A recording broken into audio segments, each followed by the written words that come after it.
la ora ningali ingsun fil ardi ing dalam bumi ahad dan ing wong suwiji ya budu kang nyembah sapa ahad ka ing panjenengan wiri saliyane ingsun.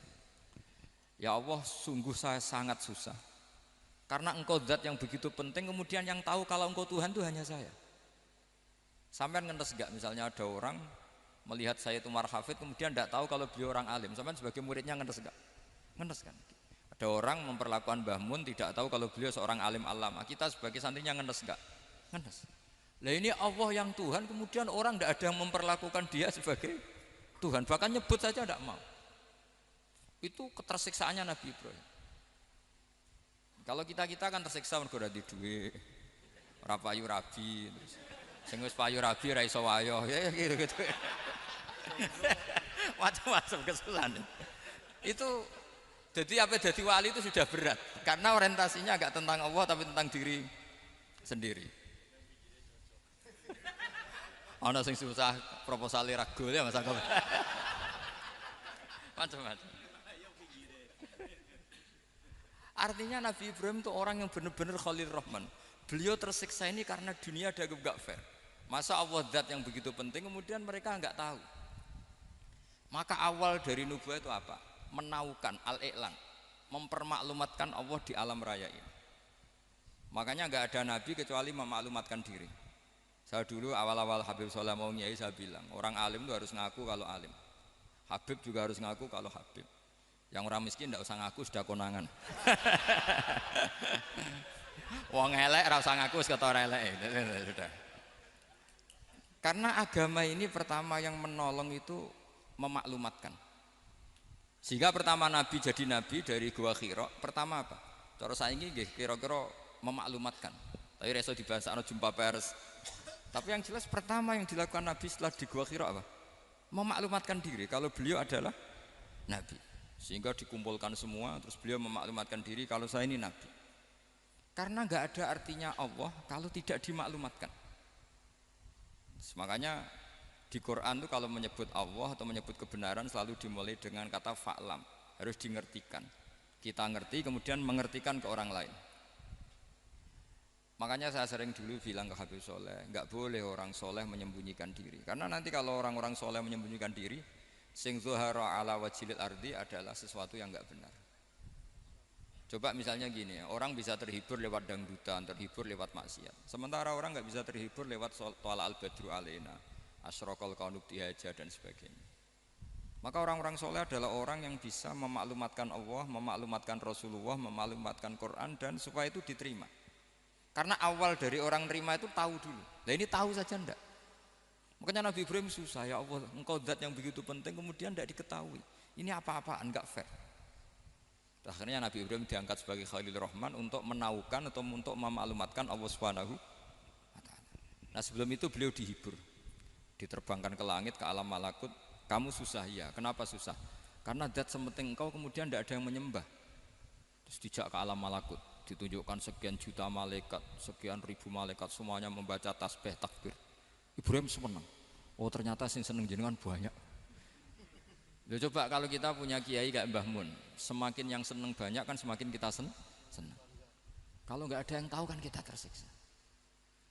Makanya ini penting sekali ya. Jadi pertama agama ini seperti ini tuh barokahnya dingertikan, dimaklumatkan. Saya ini orang yang humul itu menutup diri betul, kecuali bab ngaji. Saya kalau ngaji terbuka. Sampai saya tidak tahu apa ada yang streaming apa direkam, saya tidak tahu. Pokoknya saya satu-satunya saya mau terbuka itu pas ngaji. Dan saya pede karena dulu ngaji saya benar. Saya tanya Mas Akom, sebetulnya kalau sampean mau mulang terbuka bagus. Potensinya dua, konangan alimnya atau konangan. Ya resiko terbuka kan itu tok. Konangan alimnya. Nah daripada potensi yang kedua terus nggak mau ngajar ya humul. Syaratnya wali ku humul. Oh, humul itu nggak menampakkan. Memangnya mau menampakkan apa kalau nggak bisa apa-apa kan? Jadi saya tidak tahu itu humul apa bagian dari pengamanan diri. Apa mas? Apa? Aim. Jaga iman. Jadi Nabi itu pertama yang dilakukan apa? Memaklumatkan kalau Allah itu Tuhan. Jadi ciri utama orang soleh itu kalau kebenaran tidak mendominasi bumi ini. Jadi ciri utama orang soleh itu seperti itu. Makanya kenapa saya milih manhaj, tentu Habib Soleh tidak harus niru saya karena antar orang alim tidak boleh saling mengikuti. Tapi juga seterusnya nggak boleh saling ganggu. Saya itu ngaji di mana-mana itu guyon. Karena bapak saya suka guyon, Mbah Mun suka guyon. Alasannya bapak dulu sederhana. Orang sudah nyari hiburan dengan maksiat. Sehingga agama ini harus membawa keceriaan sosial, membawa keceriaan hati. Karena Allah ngendikan kul bi fadlillah wa bi rahmati fa bidzalika falyafrahu. Orang tuh harus senang dengan kebaikan. Orang happy dengan tola al-badru alina, happy dengan manakibul akhyar, dengan fadhailul akhyar. Karena orang di sana sudah senangnya itu kalau ada maksiat. Nah sekarang agama dibawa orang-orang yang tidak menyenangkan juga. Ngaji teko wis merengut. Ada muridnya salah duduk marah, salah posisi meja marah. Lalu orang-orang kan mikirnya kan, daripada ngaji dimarahin terus mendingan ndak. Makanya Nabi itu paling marah itu kalau satu kebaikan jadi problem. Mu'ad bin Jabal itu pernah ngimami lama sekali. Dan yang makmum itu akhirnya mufarokoh. Dulu belum ditemukan fikih, tapi orang ini sudah berani mufarokoh. Jadi ini termasuk mujtahid sebelum tahu Fathul Mu'in, tahu Wahab, dia sudah berani mufarokoh. Jadi sudah luar biasa. Karena bangsa ibadah yang agak-agak ngawur itu tanpa diajarin sudah do pinter sendiri. Dia mufarokoh. Ketika dia mufarokoh, komentarnya Mu'ad, dia munafik. Sholat belum selesai kok mufarokoh. Singkat cerita Mu'ad melaporkan itu ke Rasulullah. Si tukang penggembala ini juga melaporkan ini ke Rasulullah. Tapi apa kata Rasulullah? Yang Rasulullah itu yang bela, malah bela yang penggembala tadi. Afattanun anta ya Mu'ad. Kamu itu tukang fitnah. Agama ini kalau kamu model begitu orang lari. Basyiru wala tunafiru, yassiru wala tu'asiru. Padahal ini baca Quran panjang, harusnya kan ibadah. Tapi karena ini menjadi problem sosial, orang menjadi tidak nyaman jamaah, itu sudah disalahkan Nabi. Karena tadi, kalau agama ini jadi problem, maka masalah besar. Makanya sifat dasar Rasulullah apa khafiful maunah, biayanya murah. Makanya saya ngaji di mana-mana ya suka seperti ini. Mejanya enggak jelas, pengunjungnya juga agak jelas. Semakin kacau semakin baik kira-kira. Nah, ini pengunjungnya juga seperti ini kan. Nanti sampean yang beda tuh. Jadi tak beri hak gak jelek saya ini namanya aqomaddin. Kalau faman tarokaha fakot. Jadi pilihannya kalau gak aqomaddin ya ada maddin. Jadi kenapa banyak kiai yang ceria? Karena tadi satu-satunya cara kita menandingi hegemoni maksiat adalah pembawa taat itu ceria. Karena orang itu mesti mencari kebahagiaan. Sebab itu para nabi itu mengajarkan agama ini dengan cara yang bahagia. Misalnya mangqala la ilaha illallah dakhalal jannah. Nabi tidak ngendikan gini, mangqala la ilaha illallah terus salatnya benar, puasanya benar, belajarnya benar, jadi kiainya benar. Wah itu kalau itu panjang sekali, banyak yang enggak masuk surga. Sementara kubu yang lain kampanye sudah tenang bersama bapaknya di surga. Lah kita kampanyenya, kon salat ra mesti ditampa. Puasa ya ra mesti ditampa. Wis repot, syaratnya ditampa ikhlas wangel. Kowe ora bakal iso. Berarti maknane kan ra bakal mlebu swarga. Akhirnya wong kan mikir, wis salat tetep ra swarga, puasa tetep ra swarga, mendingan ra salat. Jadi kita ini kan bersaing sama kampanye sebelah gitu. Makanya saya milih manhaj pokoknya Islam apik. Tapi bukan berarti saya menyepelekan aturan-aturan dalam sholat, karena yang kampanye itu sudah banyak. Biasanya kiai-kiai sing kereng kampanye tentang sing kereng-kereng nih. Itu saya manfaatkan ya sudah, itu bagian jenengan. Jadi orang itu harus mikir. Agama Kristen itu diterima di Eropa di mana-mana. Di antara sebabnya adalah karena orang dijamin masuk surga. Orang mau kayak apa faseknya tetap kalau mati bersama. Kita enggak, sudah kiai, sudah mulang terus masih didoain. Semoga amal baiknya diterima, amal buruknya masih ngeper apa? Dan itu santri saya nanti kalau ziarah saya dengan ya Allah ampuni Gus Bah ampuni. Itu kan ngenyek orang itu maksudnya. Maksudnya bukan, makanya saya pernah ketemu orang yang berfaham Wahabi. Dia nuduh kalau orang doa ke mayit itu minta sama mayit. Saya bilang, saya saja yang jadi mayitnya enggak siap. Kok bisa? Doanya itu doa ngeper. Masa sama gurunya bilang gini, Allahumma ingkana muhsinan fazid fi ihsani wa ingkana musian.